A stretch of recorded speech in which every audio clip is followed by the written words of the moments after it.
Mesela güzel ahlakın ehemmiyetini, verme ahlakının ehemmiyetini. Abi vereceğim de ne olacak? Güzel ahlakım olacak, ne olacak? Ya bütün bunları o yapı üzerinden, nefs yapısı üzerinden insanlara anlatabilecek duruma geleceğiz. Yani tebliğ, Süleyman Hocam, bambaşka bir tarz boyuta kazanır. girecek. Erkam TV'mizin pek kıymetli izleyicileri, Erkam Radyomuzun pek kıymetli dinleyicileri, yeni bir Tasavvuf ve İnsan Psikolojisi programında karşınızdayız. Ben Deniz Süleyman Derin ve pek kıymetli hocamız psikiyatrist doktor Mustafa Merter. Hocam tekrar hoş geldiniz. Hoş bulduk efendim. Hocam geçen hafta böyle tadından bırakamamıştık. Zor bıraktık programı. Estağfurullah, estağfurullah. Hocam Yalom'da kaldık. Eyvallah. Yalom ölüme bir mana buldu Mevlana Hazretleri vasıtasıyla. Eyvallah. Bulacaktı daha doğrusu. Eyvallah. Hocam bir de şunu söyleyeyim ya hocam, bugün modern psikolojide Budizm tamam diyor, yani Hinduizm, yerliler hepsini tamam diyorlar. İslam, Sufi, tasavvuf, kitap, Kur'an deyince hepsi ya bu nereden çıktı diyorlar hocam. Yani Budizm için, Kızılderilileri, yerliler için onların her sözü hikmet oluyor. Tabii ki güzel tarafları vardır. Müslüman için ilim yani yitik maldır. Nerede bulursak alırız ama niye bu Kur'an'a karşı ayrımcılık var? Genel politikanın yani İslam artık Hristiyanlık çok hızlı bir şekilde çöküyor. Ve Hristiyanlığa alternatif olarak İslam'dan başka, Budizm zaten senelerdir Avrupa'da. Budizm zaten bir din de değil, bir hayat tarzı. Onda yaşayan işte rahip gibi yaşayacaksın vesaire, o da olacak iş değil. Yahudilik desen zaten bir ırk dini, ya istesen de Yahudi olamazsın. Tek olabilecekleri bu çöken Hristiyanlığın can simidi İslam. Evet. Bunu da bildikleri için ellerinden gelen her türlü propagandayı yaparak işte gerektiği zaman o malum terör organizasyonları kendileri kurarak medyayı en üst düzeyde kullanarak İslam'a karşı bir mücadele başlatmışlar. Beni ne teselli ediyor biliyor musun? Eyvallah hocam. Ya reklamın iyisi kötüsü yok. Eyvallah hocam. Evet. Reklam Aynen. yapıyorlar adamlar farklı. Ama sus aramızda kalsın, duymasınlar. Duymasın hocam, yoksa reklam yapmazlar. Şimdi hocam geçen hafta hocam çok önemli bir konuydu. Yalnızlık. Eyvallah. Hocam biliyorsunuz İngiltere'de Yalnızlık Bakanlığı da kurdular. Eyvallah. İnsanlar hocam Eyvallah. yalnız, kimse kimseyle iletişime geçmiyor. Hocam İslam da bu konuda hakikaten insanlığa çaresi olacak çok güzel çözümler var. Buyurun hocam, ne deriz? Eyvallah. Şimdi Yalom gayretine. Efendi ile oturduk, çağırdık Konya'ya. Ölümü konuştuk. Sema mukabelesinde. Kulle yevmin huve fî şen. O her an bir yaratmadır. İnnehu ve yubdî ve yudu vel gafurul vedud. Yani an-ı daim denen. Bak bu çok önemli bir şeydir, an-ı daim. An-ı daim demek Rabbül Alemin öyle diyor ki ben her an sizi yeniden, yeni bir model üzerinden yaratırım diyor. Depresyon nedir? Geçmişin yasını tutmaktır değil mi? Geçmişin utançları, yetersizlik duyguları, pişmanlıkları vesaire. Yani zaman açısından bakarsak psikopatolojiye, psikolojik rahatsızlıklara depresyon geçmişin şekilde yasıdır. Geçmişle ilgilidir. Evham nedir?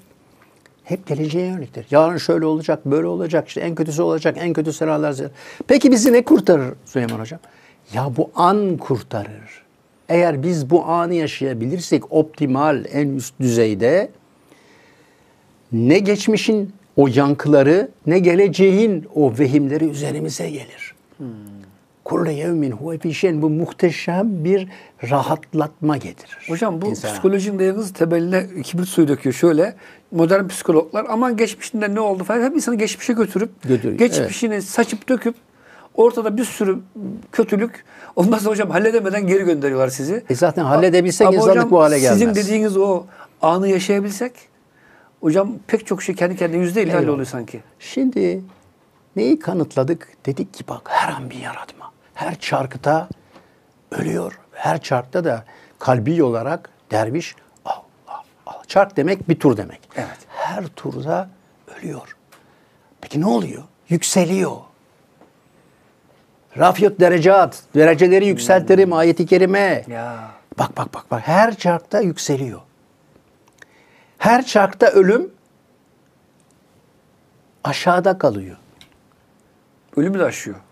Ölüm aşağıda kalıyor. Ölüm geçmiş, ölümü aşmış. Şimdi Yalom burada oturduğunu düşün. Do you understand? Do you understand the deep meaning of sema? Şimdi adam böyle bakacak bize. Kafası karışmış ya adamcağızın. Çünkü aradığı şey bir ömür boyu aradığını anlatıyorsun adama. Ya. Derken nereye geldik? Hürriyet. Hürriyeti şey yaptık. Hocam yalnızlık konuşacaktık sanki. Hayır. Hürriyet de Hürriyeti var. konuştuk. Geçen hafta Tamam. konuştuğumuz şeyler. Tamam. Hatırlatmak babında söylüyorum. Hürriyeti de kaldığımız varoluş konumunda, o öyle anlar o. Tamam. Nefs mertebeleri desek anlamayacak. Ama bulunduğu varoluş konumundaki ona station diyorlar İngilizce. Bir station'da, bir varoluş konumunda kalırsan hem ölümü yaşıyorsun ve hem de aynı zamanda da özgür değilsin. Çünkü özgürlük felahı yaşamakla, yarıp geçmekle. Bunu anlayan filozoflardan bir tanesi Søren Kierkegaard. The Leap diye hocam kitabı var, o zıplayış. Evet. Adam zıplamaya çalışıyor hocam. O varlık şeyinden bir üste sıçramak istiyor ama herhalde sıçrayamamış, bilmiyorum nasıl. Evet. Yapamadım diyor. Existential leap diyor. Sıçrayamadım diyor. Ya leap'i felah diye çevir. Felah yapamadım diyor Kierkegaard. Kierkegaard'ı alalım bize. Onu da oturtalım.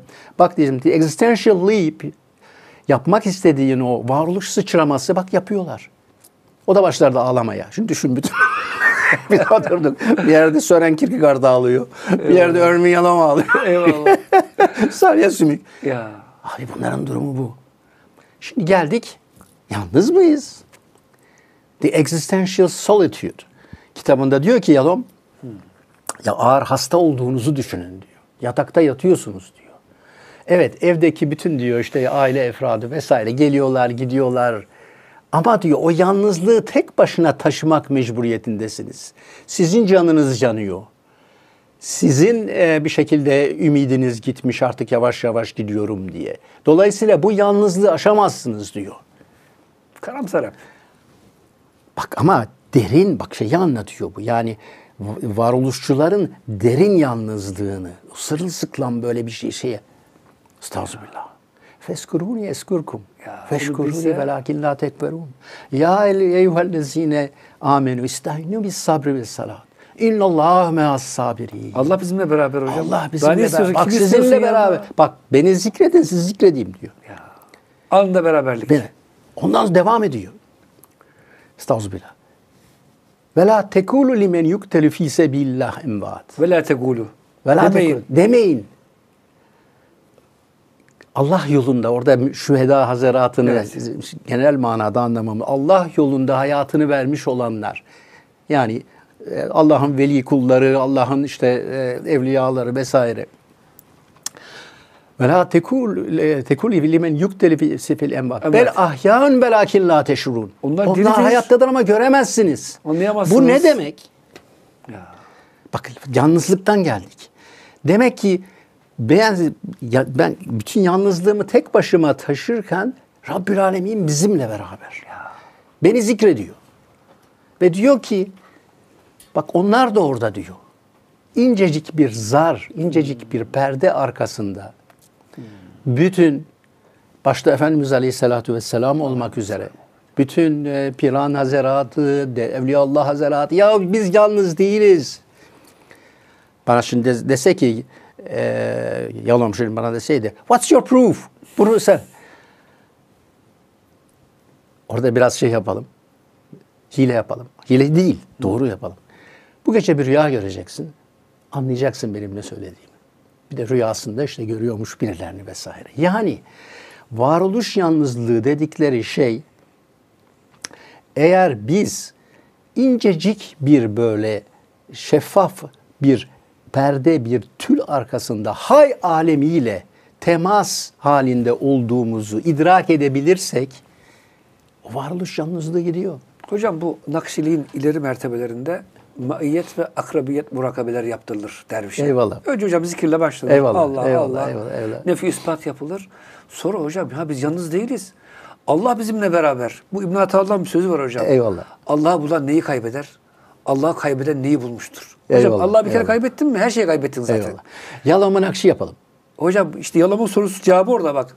Allah'ı kaybeden bir adam hakikaten yalnızdır hocam. Tabii. Daha neyi kaybedecek? Her şeyi kaybetmiştir artık. Allah'ı bulan adam da hocam. Tabii. Her şeyi bulmuştur. O yüzden hocam bu tarikatların hepsinde var hocam bu. Akrabiyet ve kurbiyet, murakabeleri. Hocam esasında Allah bize hep yakın da onun farkına varma meselesi. Eyvallah. Ya onun şuuruna vardığımız anda hocam o dediğiniz yalnızlığın da belki çözümü bilmiyorum. Sanki burada. Evet. Artık yalnızlık kalmıyor. Tabii bu felsefi düşüncede olanlar biraz çok şüphecidir. Ve bizi hep böyle yakalayıp şey yapmak isterler. Üste çıkmak ister. İşte Yalom diyor ki bize hepsini anladım diyor. Tamam diyor, sizin söylediklerinizi kabul etmesem de anladım. Bir şeyler yaşattı bana diyor. Peki cevabını bana ver diyor. Dördüncü son soru, dördüncü mesele. Anlamı anlat bana diyor. Ayda ne diyeceğiz orada?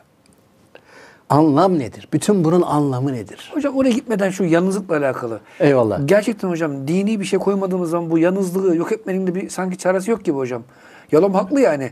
Allah yoksa acımla hocam beraberim. Etrafımda bütün dünya benim yanımda olsa ne olur? Ben acımı çekiyorum işte bir falanca hastayım. Biraz sonra öleceğim. Bunun acısını hocam kimse paylaşamaz. Ama hocam o beraberliği yakalayınca zaten ölümde bir şey de kalmıyor. Bir boyut değiştiriyorsunuz sadece. Evet, çünkü o tül perdenin mecazi manada ötesi başka bir boyut. Ama var olan bir boyut. Daha güzel bir Ve boyut. o boyut da bizim içimizde. Ya. Daha güzel bir boyut. Çok daha yani güzel bir boyut. o şimdi diyecek ki bende de böyle bir şey var mı? Ya sende de var bu. Herkes de var ama Herkes işte. de var. Bak o boyut şey var. Tabii burada bu çalışmalarda rüyaların olağanüstü önemi var. Yani şimdi diyelim ki Yalom dedi ki ben sana inanmakta biraz zorlanıyorum ama beni 3 seans terapiye alır mısın? Vallahi hocam bunu da yapalım ya. Batılı psikologları terapiye alalım hocam. Kur'an terapisi diyelim. Alalım abiciğim alalım. Öyle manalar gelebilir ki bütün bu söylediklerimiz manalar tarafından güçlenir, kuvvetlenir. Hocam ben şunu diyorum. Ya diyorum Avrupa'dan, Amerika'dan uçağa biniyorsunuz. Türkiye'nin üzerinden Hindistan'a, Tibet'e gidiyorsunuz. Bir inin aşağıya. Mevlana'mız var Konya'da. Bir ziyaret edin. Ya. Biraz da bizim felsefemizi, tasavvufumuzu öğrenin. Ondan sonra yine gidin ama tahminim hocam burada kala kalırlar. Yani bilseler mi hocam Mevlana'nın o zenginliğini, bizim Ya o sufilerin kurtuluş, bütün insanlık aç, bütün insanlık ölüyor, tevhid için aç. Bütün insanlık, bak ne hallere giriyorlar baktığın zaman. Bütün yer Batı aleminin şu anda içinde bulunduğu durum, fecaat bir durum. Gençlerin haline bak, insanların haline bak. O şeylere hiç girmek istemiyorum, o sapıklıklara Onu falan hocam girmek. son bir hafta gireriz inşallah. Yani. Of ama çok fecaat bir durumda ve tek kurtuluş var, İslam. Tevhid, hepsi tevhidi arıyor. Evet. Şimdi Yalam'ın tekrardan bana şeyi sorduğunu düşünelim. Biraz daha açar mısın dedi bize. Tevhid diyorsun. Nedir bu tevhid dedi. Şeyin örneğini verelim mi? Buda'nın aydınlanma örneğini verelim Buyurun mi? hocam tabii ki. Milattan evvel 600'lerde Hindistan'da Hinduizm dinini çok böyle çok tanrılı, işte çok mezheplere ayrılmış bir şekilde bir yapısı var. Ve bütün bu parçalanmışlık olarak anlayalım. Bak tevhidin karşı kutbu parçalanmışlık. Bu parçalanmışlığı aşmak isteyen bir deli bir adam var. Adam da oradaki bir kralın oğlu. Tefekkür ediyor. Diyor ki bu dünya nasıl bir dünya diyor. Bu dünyanın anlamı nedir diyor. Niye insanlar ölüyor diyor. Babası bakıyor ki bu çocuk diyor. Böyle tarzda insanlar bize terapiye gelirler. Çok hassas insanlar. Bunların terapisi çok zordur. Çünkü bir şeydir bu. Varoluş depresyonuna girer. Yani çok zekidir.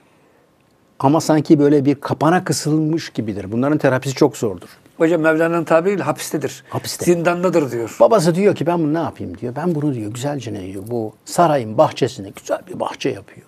Cennet gibi hayat yaşatayım. Kapıları kilitleyip kaçmasını Kapıyı dışarı. kırıyor. Evet. Fakat çocuk duramıyor yanında. Bir fırsatını buluyor, şehre iniyor. İşte orada hastaları görüyor, yaşlıları görüyor, felaketi görüyor, sefaleti görüyor vesaire.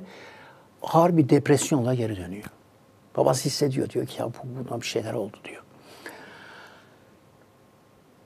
Bak Rabbül Alemin nasıl insanlara yolu açıyor. Bir gece ben bunu çözmek istiyorum bu sırrı diyor ve saraydan kaçıyor. İbrahim bin Ethem Hazretleri gibi. İbrahim Ethem Hazretleri aynen saraydan Eyvallah. kaçıyor ve gidiyor. Uzun süren ormanlarda bir tefekkür dönemine giriyor. Artık ölüme yaklaşıyor. Böyle tam böyle artık şey halinde yani ölecek artık. Bir sabah ya nedir diyor. Nedir bu diyor. Başını kaldırıyor şöyle. Sabah yıldızını görüyor Süleyman Hocam ya. Tevhidi görüyor Süleyman Hocam ya. Hangi ayet-i kerime? Estağfirullah. Ve semai ve tariku ve ma edrake met tariku ve necmus sakibu min kullu nefsin lemma aleyha hafizu. Baktığı anda aydınlanma dedikleri bu. Tevhidi anlıyor. Hatta hocam incir ağacı da Kur'an'da geçtiği için ben hocam Allah alem peygamber diyorum sanki. Veya veli. Doğrusunu Allah bilir. Bilemiyoruz, Allah Evet. bilir. Muhammed Hamidullah peygamberdir diyor şey olarak. Boş adam değil hocam kesin de. Evet öyle diyor. Ama bizi ilgilendirmiyor. Tamam. Yani Rabbül Alemin istedi. 124'ün peygamber bir tanesi de o. Olabilir. Ama arayan bir adam. Ve Hocam, o işte. tevhidi görüyor. Bak dikkat et. Vahidi mi görüyor, ehadı mı görüyor bilmiyorum. Rabbül Alemin hangi lehçesini gösterdi. Ama tevhidi görüyor. Bir şekilde bir anda üzerindeki bütün ağırlık gidiyor. Gitti. Tonlarca ağırlık gitti üzerinden. Şimdi gaddarca bir şey yapalım. Ne yapalım? Bir meteor. Şimdi gözlerini aşağı indirdi ya tevhidi gördü. İşte artık anladı ya. Anlam çıktı meydana. Anlam çıktı meydana. Yaloma anlatıyoruz bunları. Evet. Bir meteor sabah yıldızına çarpıyor olsun uzayda ve sabah yıldızı 3'e ayrılmış olsun. Gautama Buddha, onlar böyle otururlar, böyle otururlar. Tekrardan başını kaldırıyor. Bir sabah yıldızı yerine 3 sabah yıldızı görüyor. Süleyman Azam öyle bir çığlık atar ki. Ve o çığlık 1000 senedir, 2000 senedir atılıyor ve kimse duymuyor. Hristiyan aleminin çığlığı. Evet hocam. Çok acı bir Teslis, çığlık. Ya. Baba, oğul, kutsal ruh. Hala Aman Allah'ım. hocam o çığlığı ben duyuyorum hocam. Evet. Çığlık atıyorlar hala. Çünkü dayanılmaz bir acı bu. Hocam bir Sultanahmet Camisi'nde tebliğ yapıyoruz turistlere. Pek çok insan hocam bu testisin yarasıyla geliyor. Ya nasıl olur diyorlar hocam anlayamıyorlar. İşte. Beyinleri parçalanıyor, gönülleri parçalanıyor ve hocam bir kısım İslam'a geliyor elhamdülillah. Şimdi yanıma dönelim. Peki hocam. Diyelim ki bak sana bu da üzerinden o sorduğun şeyi, anlamı ve tevhidi anlattık. Anladın mı? Yine bir iki damla yaş. Gözlerinden yaş Ya. gelecek. Nereden ki ne bu da üzerinden anlattık. Demek ki şöyle ne anladık? Demek ki biz nefs yapısına bak hep ayeti kerimeler üzerinden açıklıyoruz. Nefs yapısını bilirsek, nefsin yapısı ve dinamizmini bilirsek bizim her alanda cevap veremeyeceğimiz soru yok. Her alanda. Felsefe alanında, sanat alanında, Özgürlüktü, ilişkilerde, oralarda ne derseniz. hatta büyük ihtimalle son derece ilginç spekülasyonlar yapıyorlar kuantum fizikçileri. Mesela işte o string teorisi, iplikçikler teorisi ve o alanda bile yine ayet-i kerimeler üzerinden, kelam-ı kebir üzerinden bunun farkına var. Ya biz nefs yapısını anlarsak men arafe nefsehu Fakat arafa Rabbe. fekat arafe rabbehu. Onu çoğalt. Men arafe rabbehu fekat arafe kulleha. Her şeyi bilir. Oldu mu? Arapçası oldu Hocam mu? çok güzel oldu da şurada hocam bir soru sorayım. Doğru ama Arapçası Hocam doğru fakat muydu? arafa küllehe. Külleha. Oldu hocam. Her Oldu şeyi mu? bilir yani. Bak senin sayende Kainattaki. senden gelen Estağfurullah hocam. Abi bak senin himmetin olmasa bu çıkmaz benim ağzımdan. Hocam çok teşekkür ederim. Allah razı olsun. Mevlana diyor Senin ya. eserin. Tamam. Hocam şurada bir şey soracağım. Ya Yalom'a gittik. Kikart gittik. Lafımızı anlattık da bizim Müslüman lafımızı anlatamıyoruz. Yani diyorlar ki ya Kur'an-ı Kerim ne alakası var Abi boş ver. psikolojiyle? Şimdi Müslümanlar... Boş mu verelim hocam? Hayır şu mana. Cevap verelim mi? Şu mana. Biz Yalom'u ikna edersek Yalom onları ikna eder. Ha, hocam bunda şüpheniz olmasın. Çünkü onlar Yalom'a taptıkları Yalom veya Kierkegaard veya taptıkları tapar gibi. Yani Tapar gibi, o önemsedikleri için vay be gördün mü? Kim? Filanca. Allah Allah. Ne buldu abi bu İslam'da? Biz de bakalım o zaman. Ha biz de bakalım. Allah Allah. Hocam o zaman biz işin yolunu bulduk. Önce diyoruz Batı'dan başlayalım. Evet. Batı'dakileri ikna Evet, edersek evet, bizimkiler evet. hayda hayda onların peşinden İslamiyet'e gelir. Tabii şimdi beni bu nefs ilminin bu şekilde her şeyi anlamamız için bir anahtar olması çok tabii heyecanlandırıyor beni. Yani bak şeyi de anlatabileceğiz. Mesela güzel ahlakın ehemmiyetini, verme ahlakının ehemmiyetini. Abi vereceğim de ne olacak? Güzel ahlakım olacak ne olacak? Ya bütün bunları o yapı üzerinden, nefs yapısı üzerinden insanlara anlatabilecek duruma geleceğiz. Yani tebliğ Süleyman Hocam bambaşka bir tarz Boyuta kazanıyor. girecek. Şey demiş ki neydi adı? Söyle adını Budistlerin başı ne herif ya? Bir Tibetli Budistlerin bak adını da bilmek istemiyorum. Dalai Lama demiş ki Budizm Amerika'ya psikoloji vasıtasıyla girecek.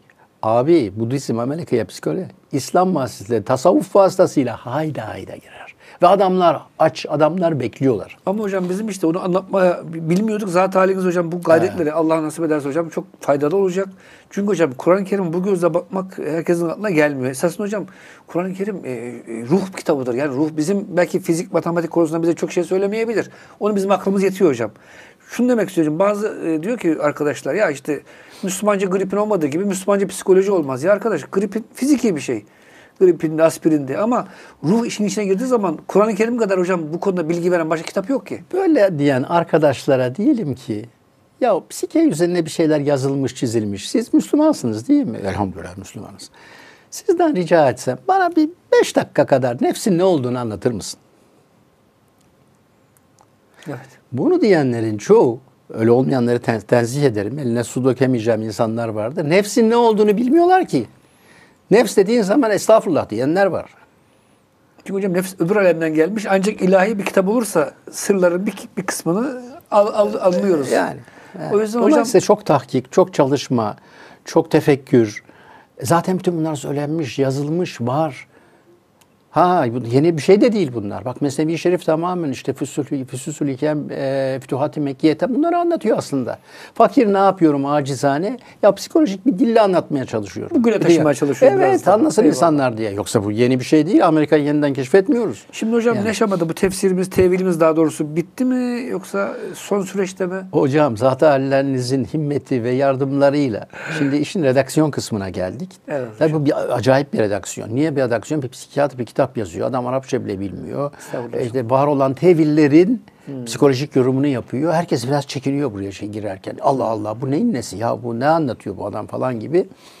Biraz baştan böyle sanki tereddütler vardı ama şimdi o tereddütler yavaş yavaş kalkıyor ve herhalde işte 1,5 sene içinde hatta sen çok güzel bir fikir verdin bana. Dedin ki ya dedin hepsini birden çıkartmayalım. Mesela Bakara Suresi Celilesiyle evet başlayalım Başlayalım. manasında dedim. O şekilde inşallah bir an evvel Eyvallah hocam çıkacak. anlamaya başlarız. Ne oluyor? Nerede? Ya nefs ülkesinde ne oluyor? Benim içimde ne oluyor? Nasıl bir ülke burası? Hocam İbn Arabi o nefis memlekette kitabı da var biliyorsunuz. Tedbirat-ı İlahiye. Evet. Fi Memleketil İnsaniye diye. Ya. Hocam bizim sufiler hep zaten İmam Gazali de öyle yapıyor hocam. Bu diyor bir memlekettir. Bu memleketin sultanı diyor ruhumuz olursa nefsimiz de diyor o kötü aşçıya benzetiyor hocam bazen. O bir şeyler getirir ama işte onu sen sıkı kontrol edeceksin. Helal getirsin, temiz getirsin falan. Öfkemiz hocam polis memuruna benzetiyor. Askere benzetiyor biraz. Evet. Hepsi lazım. Ama diyor nefis diyor sultan koltuğuna oturursa bu sefer aklı da kötüye kullanır. Tamamen hocam nefsi emmare. Hocam bunu da bizim Frager Baba'yı çok iyi bilirsiniz. Nefsi emmare devleti demişti. Bizim Amerika biraz nefsi levvame devletidir. Yani kötülükler çoktur ama en azından zaman zaman hatasının farkına varıp öz eleştiri yapar. Hani Rusya gibi, İsrail gibi yerlerde hiç öz eleştiri de yoktur. Hep kötülük de yapsalar. Savunurlar diye hocam çok ilginç bir yorum yapmıştı. Bilmiyorum hocam katılır mısınız? Frager Baba'yı tanıyorsunuz. Tanırım. Kendisi tabii çok muhterem ve çok derin bu şeyin Transpersonal Enstitü'nün kurucusudur. Yani daha psikoloji ve maneviyat yok beraber değilken psikolojinin 4. ekolü olarak Kaliforniya'da Stanford'un hemen karşısında o Transpersonal Institute of Psychology'nin kurucularından bir tanesidir. Ama hocam şimdi el mi değiştirdi orası? Sanki başka bir Sofya Üniversitesi oldu. Kim aldı tahmin eder? Çinliler aldı. Hocam ben de yani bir alaka kuramadım böyle. Keşke hocamızın elinde kalsaydı daha da ilerlerdi hocam ama. İşte yani şimdi şöyle Transpersonal Enstitü'de Sufiler ağırlıkta değildi. Bütün dinlerden biraz, tabir de yanlış, Allah katında tek din vardır da işte bütün manevi geleneklerden bir ilham alarak bir şey yapıyorlardı. Yani sulandırılmış bir şeydi ama tam manasıyla bir nefs ilimleri enstitüsü, akademisi olsa Amerika'da veya Türkiye'de veya şeyden hocam evvel bu iş Türkiye'de yapsak ne güzel olur ya. Harika bir şey olmaz mı? Muhteşem bir şey olur. Bir de hocam sizin bir derneğiniz vardı. Transpersonal Ben Ötesi diye. O da hocam bununla alakalı mıydı bir parça? Şimdi tabii o amaçla yapıldı. İşte benim o kara cahillik sanki çok akıllandım da dönemlerimde Ben Ötesi diye Türkçe'ye tercüme ettim Transpersonal. Niye? Çünkü o zaman maneviyat deseydim o dönemlerde herhalde beni iğneli fıçıya koyup çok yokuştan aşağı atarlardı. Atarlardı hocam. Onun için biraz sulandırmak için işte Ben Ötesi falan Transpersonal'ı tercüme ettim Türkçe'ye.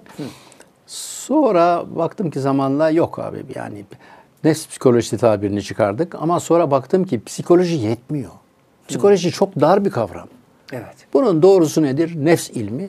Şimdi Allah izin verirse yine dualarınla bir nefs ilimleri enstitüsü, akademisi için bir ön hazırlık içindeyiz. Bir vakıf ön hazırlığı içindeyiz.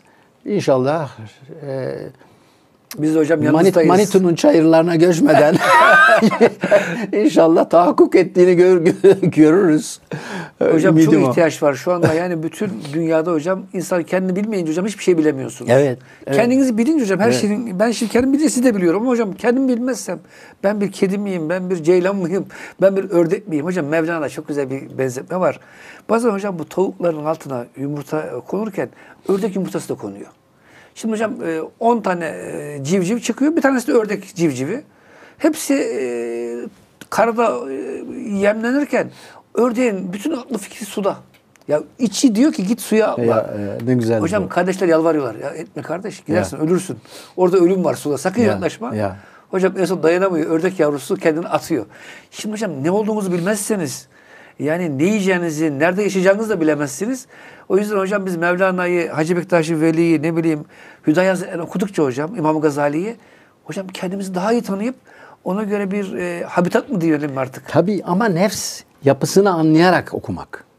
Evet. Mesela Mesnevi-i Şerif'te bir şeyler anlatırken anlaman için oradaki o mecazları harita gibi düşün nefs. Evet. Harita olmadan insanı anlayamazsın. Doğru. Harita ve kanun.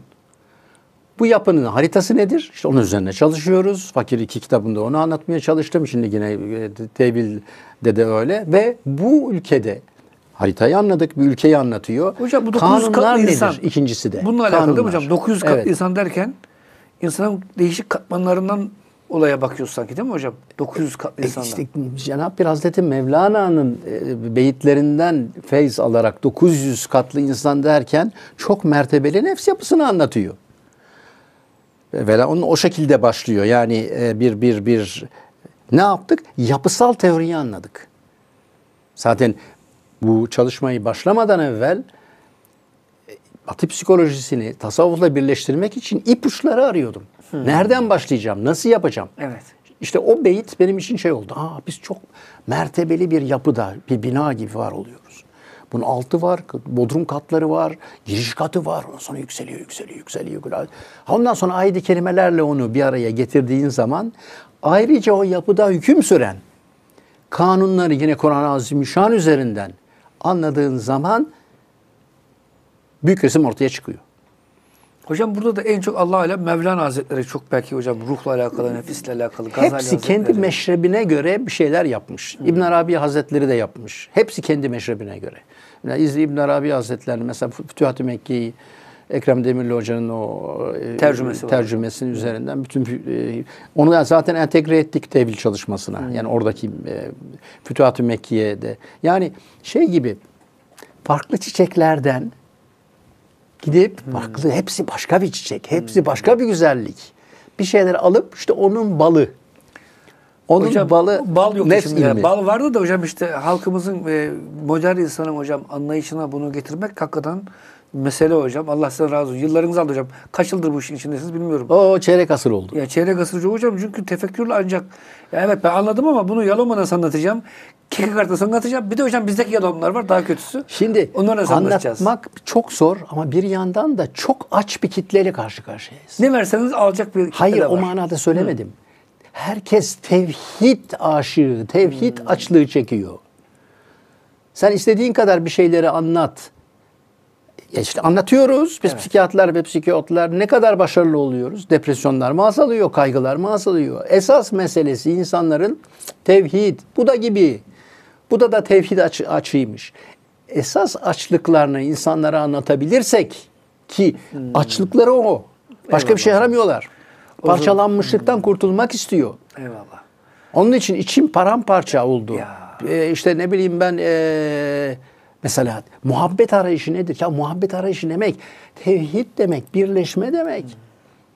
İnşallah hocam bu tefsirle beraber, teville beraber yeni bir boyuta geçiyoruz hocam Allah nasip ederse. Valla sadece psikoloji değil, her alana yansıyacak, nefs ilmi her alana yansıyacak bir derinliğe haiz. İşte söylediğim gibi Rabbimizi biliyorsak nefsimiz üzerinden her şeyi bilebiliriz. Hocam çok teşekkür ederim. Kapımız aldığınca tabii. Çok teşekkür hocam. Çok Ben güzel bir teşekkür sohbet ederim oldu. canım. Zaten ben teşekkür ederim. Senden gelen ilhamat, varidat olmasa nereden gelecek bunlar? Hocam ne zaman böyle vaktiniz oldukça bekliyoruz inşallah. Tasavvuf İnşallah, ve İnsan Psikolojisi inşallah, programında inşallah, çok teşekkürler. inşallah. Ve kıymetli dinleyicilerimiz Tasavvuf ve İnsan Psikolojisi'nde bize verilen sürenin sonuna geldik. Bir sonraki haftada buluşuncaya kadar Allah'a emanet olun. Hoşça kalın efendim.